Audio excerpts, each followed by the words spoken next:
Este es el grupo número 2 de la clase Antropología aplicada a la medicina de la maestra Inmaculada Santana. Este grupo está conformado por 4 integrantes: Sandra Abigail Méndez Martínez, Vida Tejeda Rosario, Licha Ireni Peña Duval y Génesis del Río Berigüete, esta servidora. Bien, entonces, en esta exposición vamos a estar abordando 4 temas, que son antropogénesis y hominización, origen del hombre, homínidos y naturaleza, y por último tenemos evolución y progreso. Vamos a tener diferencias conceptuales acerca de este tema. Bien, comenzaremos definiendo los términos antropogénesis y hominización. Antropogénesis viene del griego antropos, que significa hombre, y génesis, que quiere decir nacimiento, origen o aparición. Esto significa, la antropogénesis significa el proceso evolutivo que condujo desde algunos primates hasta nuestra especie, que es el hombre Homo sapiens sapiens, que es una subespecie del Homo sapiens. Es decir, que este es el proceso de transformación de la especie humana hasta nuestro estado actual, el Homo sapiens sapiens. Bien, ahora tenemos el término hominización. La hominización es el proceso a través del cual se consolida el hombre moderno.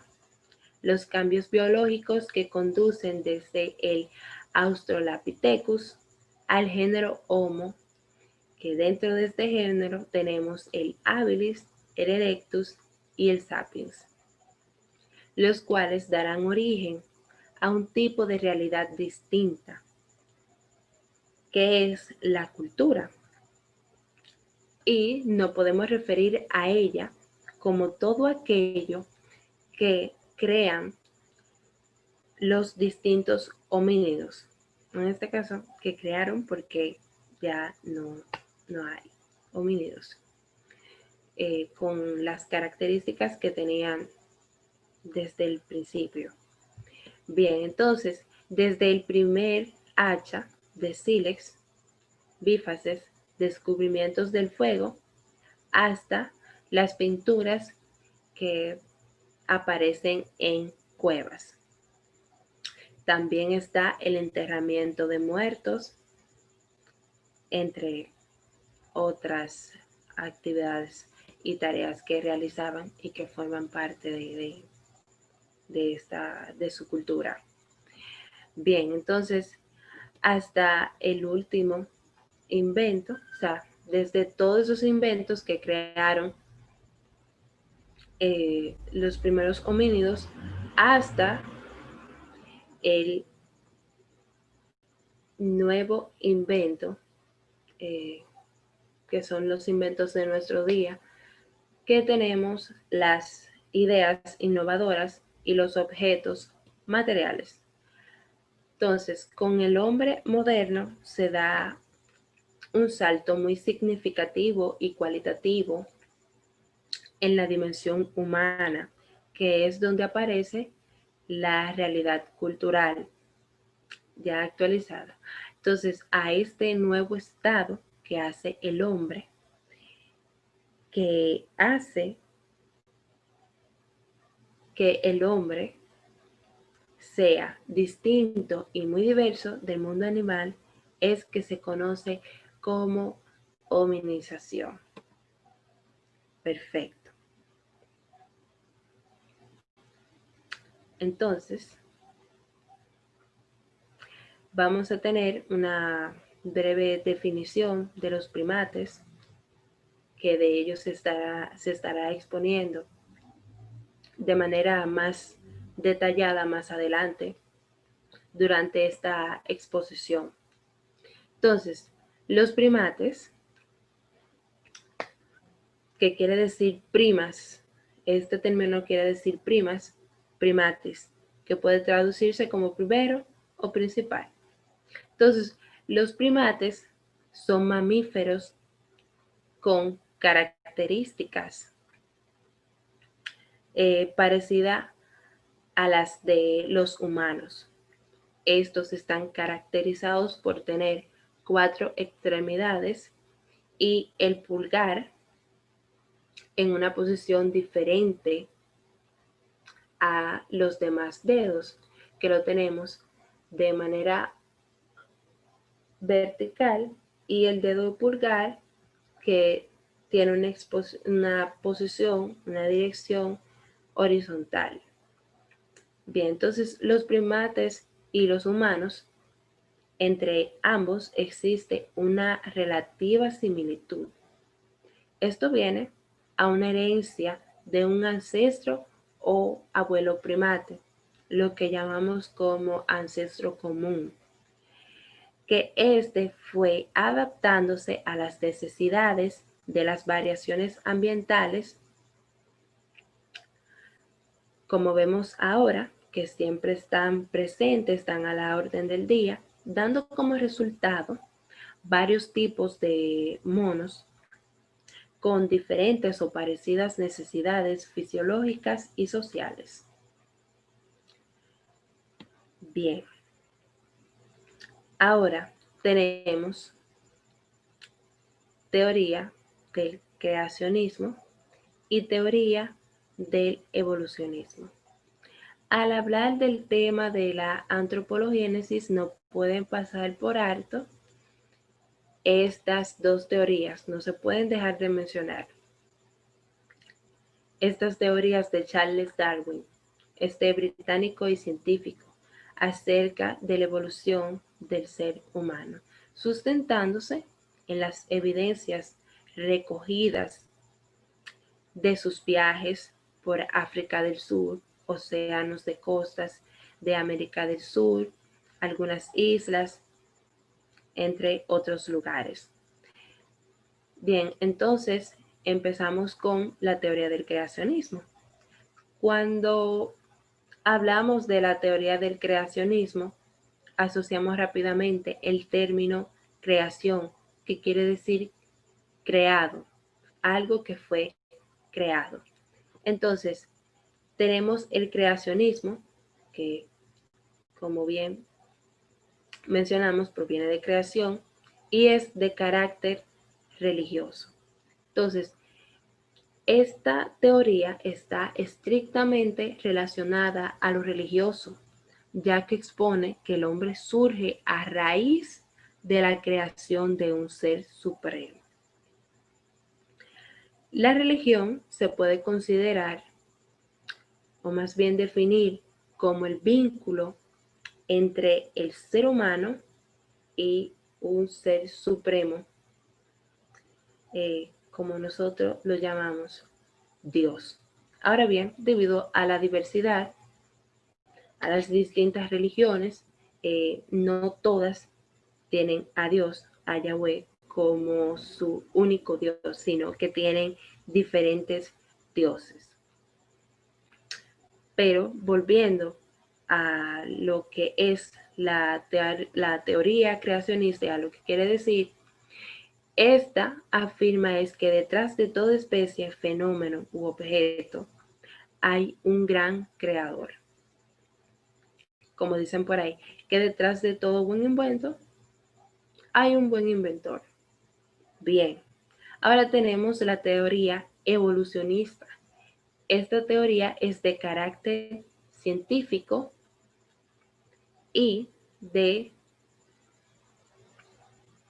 se basa en investigaciones y observaciones. Entonces, esta teoría está sustentada en investigaciones científicas donde se nos ofrecen evidencias, hallazgos minuciosamente observados y analizados. En pocas palabras, esta teoría lo que afirma es que Todas las especies nacen de otra especie preexistente, tanto animales como el mismo ser humano. Charles Darwin, quien publicó su obra El origen de las especies en el año 1859, define la evolución como descendencia con modificación. O sea, que a medida que va pasando el tiempo, sufre algunos cambios, algunas modificaciones. Entonces, la idea de que las especies cambian a lo largo del tiempo, lo que acabamos de decir, esto da origen a nuevas especies y comparten un ancestro común, como habíamos mencionado anteriormente. Entonces, este británico y científico propuso un mecanismo para la evolución llamada la selección natural. ¿Y qué explica esta selección natural? Pues explica cómo podían evolucionar las poblaciones, o sea, tener una descendencia modificada de tal manera que se hacían más adecuadas para vivir en su entorno con el paso del tiempo.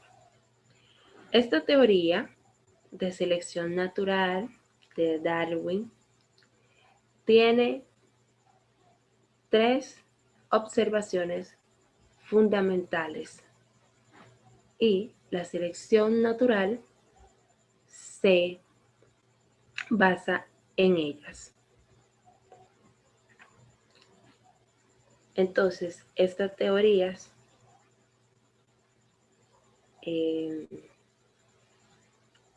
esta teoría del, del evolucionismo tiene tres pilares importantes. Entonces, primero vamos a hablar de los pilares y luego vamos a hablar de las tres observaciones fundamentales en las cuales la selección natural de Darwin está basada. Entonces, los tres pilares fundamentales de esta teoría evolucionista son ecosistema, adaptación y reproducción. Naturaleza. La naturaleza exige una especie, que es una especie. Bien, entonces, nace esta especie y lo que hace que se adapta, de ahí viene el término adaptación, se adapta a los cambios ambientales y a su entorno. Debido a su adaptación y convivencia con su medio ambiente, entonces nace la reproducción. Viene la reproducción.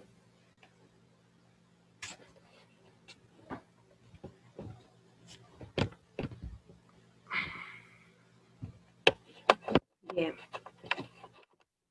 Ahora vamos con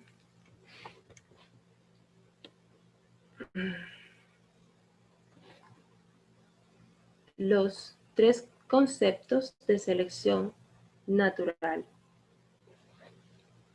Ok, el primero es que los rasgos a menudo son heredables. ¿Qué quiere decir esto? Que muchas características son hereditarias, o sea, que pasan de padres a hijos.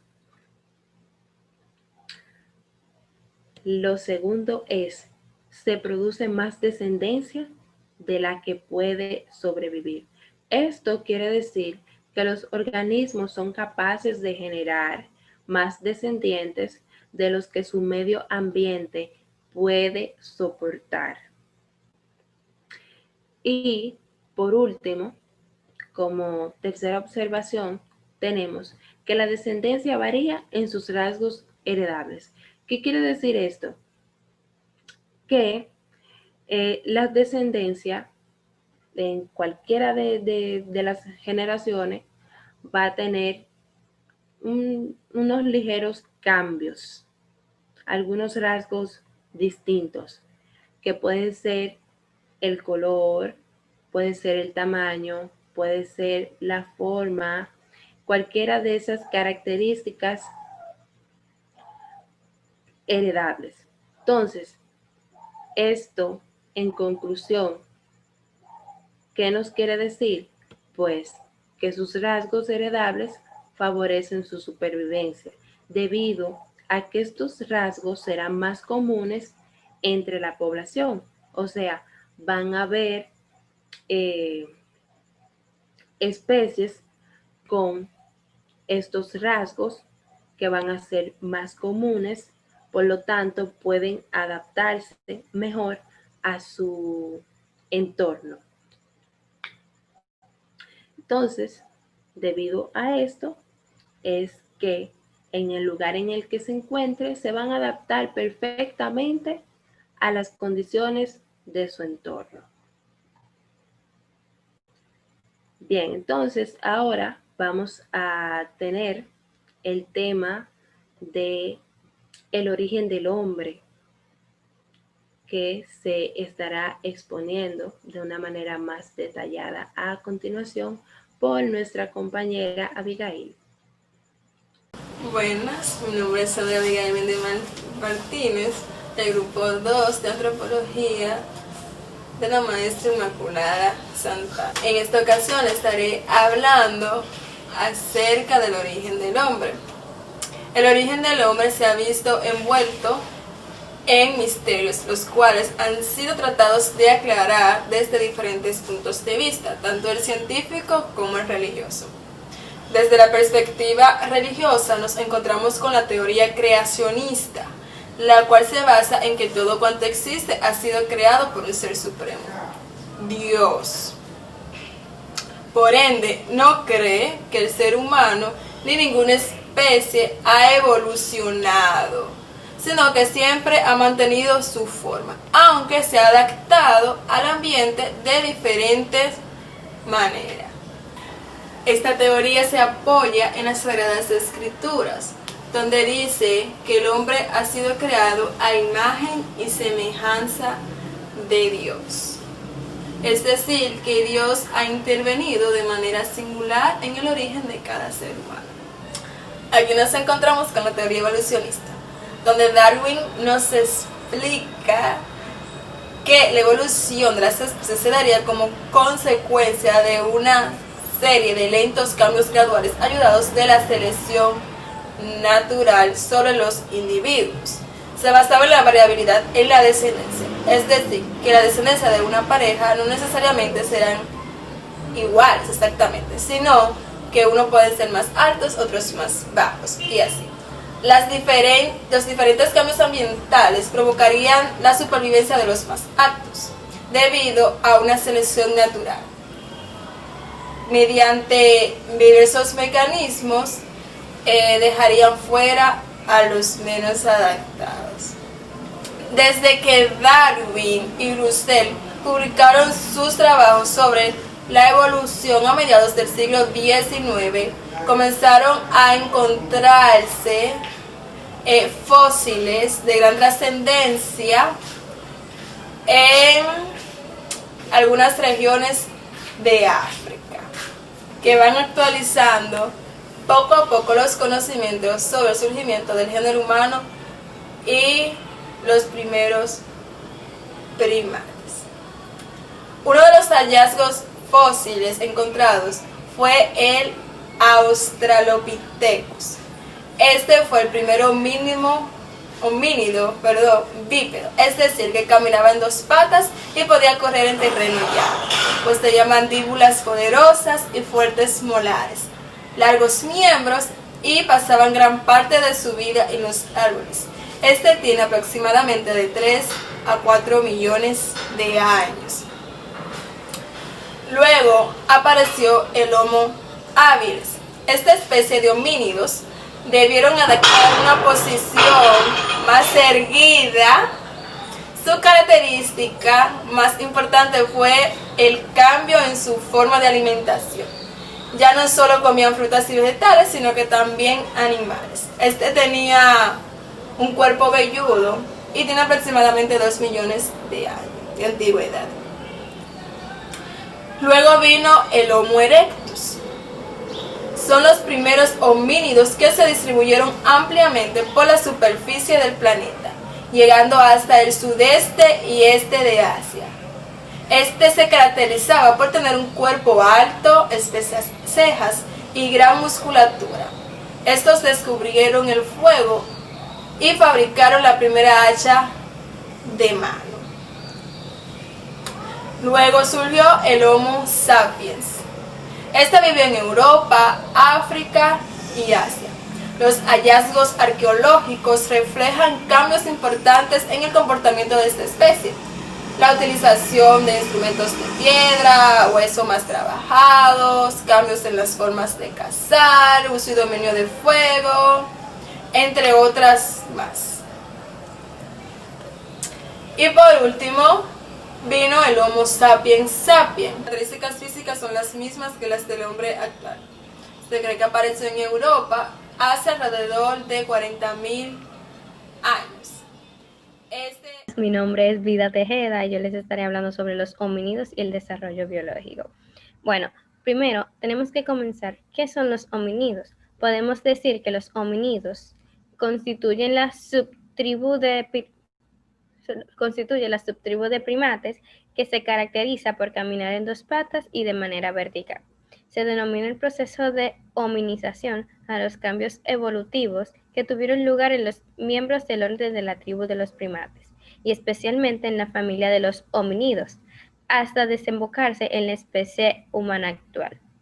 Son miembros de la familia de los homínidos los componentes del género Australopithecus y también los del género Homo, Homo habilis, Homo erectus, Homo erector, Homo antecesor, Homo sapiens neandertal y Homo sapiens sapiens, que es la generación de nosotros.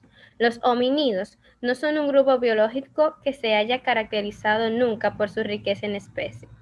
Nosotros somos los únicos representantes en la biosfera actual o, a juzgar por el registro fósil conocido durante los primeros 2 millones de años de la evolución de nuestra familia biológica, en ningún momento coexistieron en tiempo y espacio dos generaciones de los homínidos. Durante este periodo de tiempo, nuestros antepasados estuvieron ligados a medios forestales más o menos cerrados. Por eso, hace 2.5 millones de años, los homínidos se aventuraron en ambientes más abiertos que ofrecieron nuevos recursos como consecuencia. La diversidad de los homínidos se incrementó hasta el punto de que hace alrededor de 1.8 millones de años, al menos 4 especies distintas pertenecientes a 2 géneros poblaron el continente africano. Diversas crisis climáticas han jalonado la historia evolutiva de nuestra familia, posicionando incluso el origen de los homínidos. También en el momento de mayor esplendor en cuanto a diversidad biológica de nuestro grupo parece coincidir en el tiempo con un importante cambio climático. Hace más de 2.8 millones de años, el planeta Tierra contaba con un único casquete polar, el Antártico. Pero a partir de ese momento se produjo un incremento de la inestabilidad climática, que determinó un enfriamiento paulatino en el hemisferio norte. Hace alrededor de 2.4 millones de años hubo una crisis climática global, asociada al aposicionamiento de un segundo casquete polar, que ahora mismo es el Antártico. Este cambio climático produjo un gradual enfriamiento, aridificación de los ecosistemas africanos. Pudo ser el responsable de la desaparición de los Australopithecus africanos, a la vez que proporcionó la selección de nuevas formas de los homínidos. Situaciones similares, cambios de ambiente que eliminan a una especie pero que favorecen a la aplicación de otras nuevas, salpican la historia de la vida de nuestro planeta. Es cuestión de alzar el encontrarse entre los beneficios y entre los cambios dramáticos. Por eso vemos un cambio entre uno y el otro, como explicó nuestra compañera anteriormente de las especies. Los homínidos y con la relación con la naturaleza tuvieron que superar diferentes retos, tuvieron que superar diferentes retos estos y tuvieron que utilizar elementos de la naturaleza. Los Homo habilis construyeron herramientas con minerales y con rocas, y el Homo erectus desarrollaba la inteligencia, igual que el Homo sapiens, que es el hombre sabio. La inteligencia los ayudó a mantenerse más autónomos y pudieron conocer más las técnicas de la naturaleza.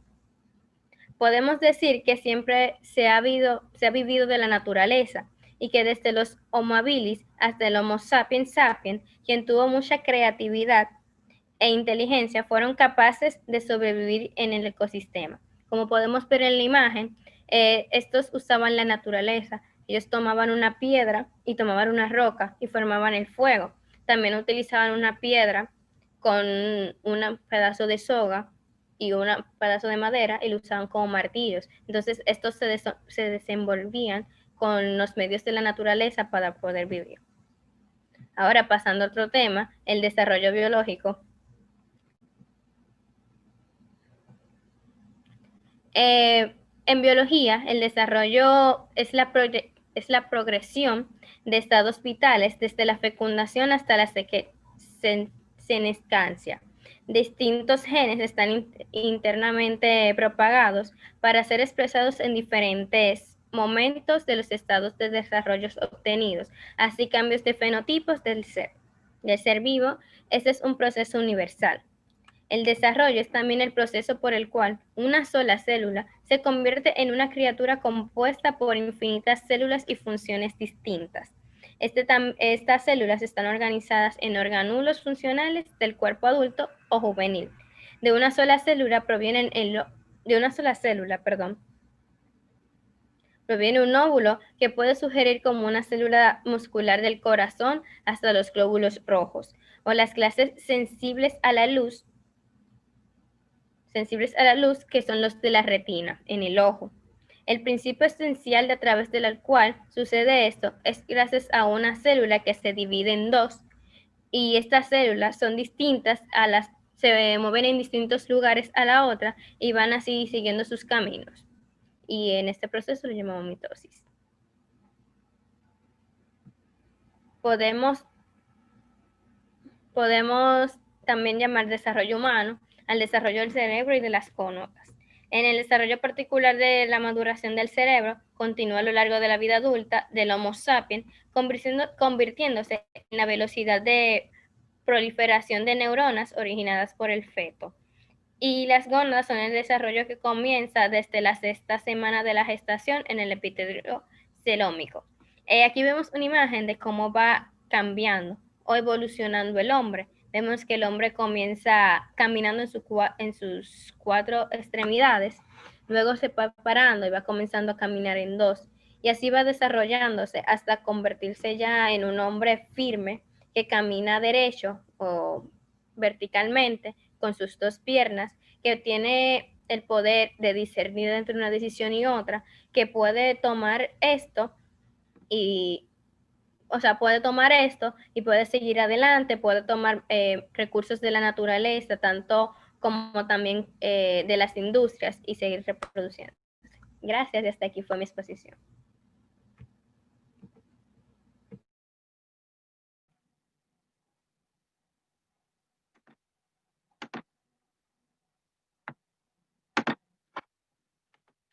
Hola, ¿cómo están? Mi nombre es Shaireni y yo les estaré hablando acerca de las diferencias conceptuales entre la evolución y el progreso.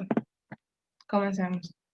Primero hay que definir estos conceptos. La evolución es el cambio que se produce de un estado a otro de un objeto o sujeto como producto del proceso de transformación progresiva. En la antropología surge lo que es el concepto de la evolución social, que refiere a la evolución de una sociedad o una cultura, cómo esta crece y se desarrolla.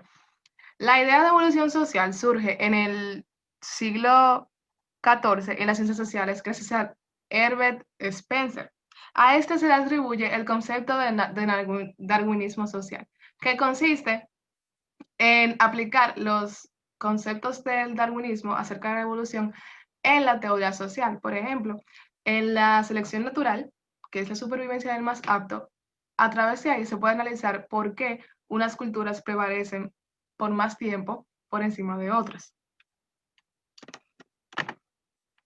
Lamentablemente, estas ideas han funcionado como justificación ideológica de la dominación occidental sobre el mundo, lo que le ha dado un carácter etnocéntrico y eurocéntrico al evolucionismo social.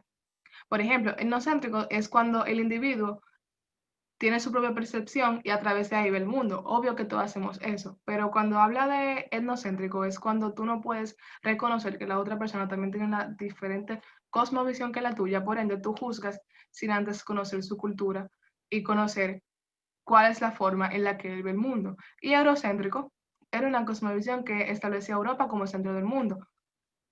Todos sabemos que así era en el pasado, pero ya no. Entonces, Europa era considerado como la evolución máxima de la sociedad, como el modelo de perfección.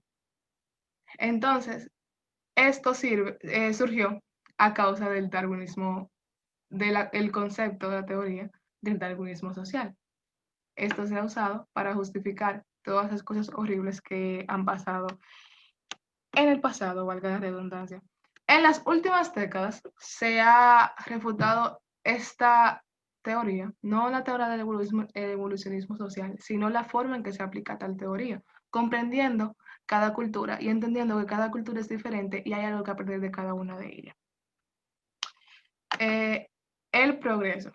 El progreso social es la evolución de la sociedad hacia un escenario ideal que repercute positivamente en el bienestar de todos los que pertenecen a esta sociedad.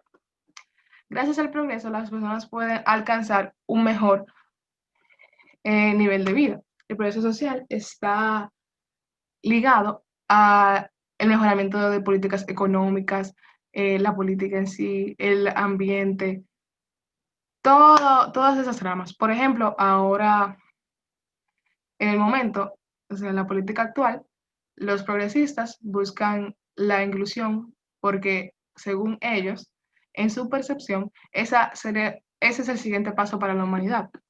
Incluir todo es válido, todas las opiniones son válidas y todos los preceptos que tenga una persona y que a los demás les toca simplemente respetar. El progreso, perdón, es la forma en la que una sociedad puede avanzar. Es la forma que hemos podido avanzar de todas las prácticas medievales que teníamos antes. Entonces, el progreso social sí es necesario. Simplemente hay que saber cómo usarlo, cómo aplicarlo, perdón.